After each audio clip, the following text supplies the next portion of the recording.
Comment éviter le stress thermique? Le stress thermique, il est souvent dû... Allez, vas-y, continue. Il est souvent dû à une augmentation excessive de la chaleur chez les porcs. Il faut noter que les porcs ne supportent pas la chaleur. Ils ne supportent pas la chaleur, ce qui fait que une chaleur très élevée peut les amener à mourir. Alors, comment éviter le stress thermique? Il faut déshydrater le porc. Vous voyez comme on les fait là. On les lave, on leur verse de l'eau. Question de les déshydrater. Parce qu'ici, il fait un peu chaud. Il fait un peu chaud, très chaud. Donc, pour éviter le stress thermique, on leur verse de l'eau. Question de les déshydrater.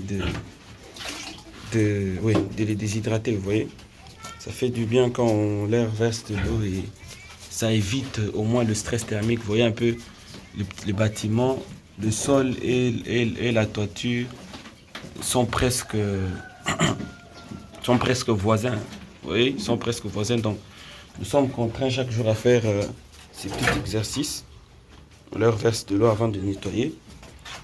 Donc, quand on verse de l'eau, ça les aide, ça les hydrate un peu le corps. Et puis, ils savent bien manger. Et puis, ils savent tenir jusqu'à la fin de la journée. Au cas contraire, on risque de venir essayer de trouver des porcs pas en bonne santé et tout ça. Donc, la première chose pour éviter le stress thermique, c'est d'abord de déshydrater le porc. La deuxième chose qu'il faut prendre en compte, c'est leur fournir beaucoup d'eau. Parce que quand il fait chaud, pas seulement chez les porcs, mais chez l'humain aussi, parce que le porc a presque un même organisme que l'humain. Donc quand il fait très chaud, l'homme a besoin de boire beaucoup d'eau. Beaucoup d'eau et à tout moment. Ce qui fait que vous devez leur fournir de l'eau 24 heures sur 24. Vous voyez là on n'a pas encore mis de l'eau chez nous. L'eau qu'il y a là-bas, il va falloir la changer. Donc on va la changer avant de leur donner de l'eau. Donc ils doivent avoir de l'eau en permanence. Pas peu d'eau. Beaucoup d'eau surtout. Donc si vous avez beaucoup de sujets, vous leur donnez de l'eau. Faites des tours. Allez, revenez, voyez s'il y a encore de l'eau. Comme ça, vous leur fournissez autant d'eau que possible. Vous voyez? Donc ici, là, nous leur donnons de l'eau. Donc la première chose pour éviter le stress thermique, c'est de les déshydrater. Vous voyez, ça fait du bien, ils sentent quand même bien. Donc on leur déshydrate en leur versant de l'eau. On leur verse de l'eau. Et puis la deuxième chose, c'est de leur fournir assez d'eau. Assez d'eau, donc vous leur donnez beaucoup d'eau. Ils doivent boire beaucoup d'eau.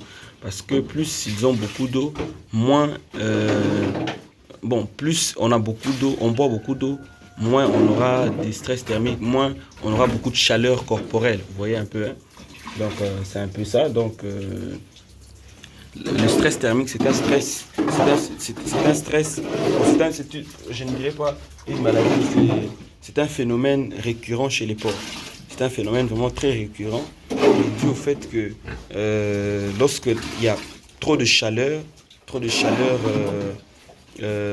une chaleur qui dépasse vraiment la normale, donc une chaleur très élevée, ça amène le porc à mourir.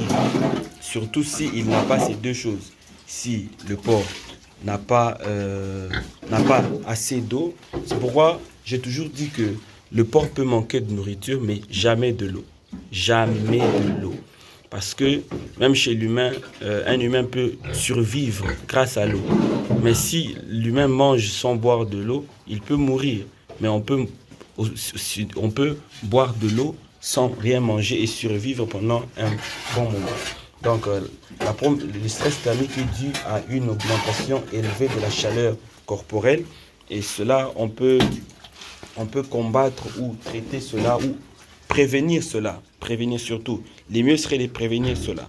Donc, pour prévenir les stress thermiques, il faut déshydrater régulièrement vos sujets. Et puis, vous leur fournissez assez d'eau. Assez d'eau. Surtout, assez d'eau. Donc, je crois que dans mes prochaines vidéos, je vous reviendrai ce porc-ci, ils avaient un problème de croissance, un retard de croissance terrible. Mais aujourd'hui, comme on peut bien le voir, mais c'est tout autre chose. Ils ont repris en seulement un mois, parce que là, c'est leur deuxième mois, mais c'est en un mois qu'ils ont repris. Ils ont repris la taille. Et puis, je vous reviendrai aussi sur les porcelets, nos nouveaux porcelets qui n'ont que 2 semaines, mais regardez la taille, regardez la santé. C'est que beaucoup de gens n'ont pas comme résultat. Donc, je vous reviendrai sur qu'est-ce qu'on fait pour avoir un tel résultat. Qu'est-ce qu'on fait pour avoir un tel résultat. Je vous rappelle que c'est 2 semaines. Moi, je suis déjà allé dans des porcheries où les porcs que vous voyez là, les 2 semaines, on me présente des porcs de cette taille, mais on me dit qu'ils ont 2 mois. 2 mois, donc ils ont connu un fort retard de croissance, tout ça là.